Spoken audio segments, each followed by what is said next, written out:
मग चोरी काय आम्ही केली? आम्ही त्यांच्या बँकेचे पैसे हडपले? अगं काय कमी होती त्याला म्हणून त्याने हे असले कृत्य केले? कुणीतरी आज प्रसंग आणला असेल त्याच्यासमोर. माझा विश्वास करा.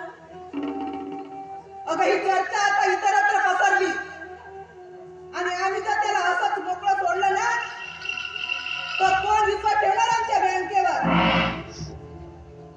उद्या सर्व बँकेचे खाते बंद पडतील तेव्हा आमचं काय होणार? यांचा विचार केलात कधी तुम्ही?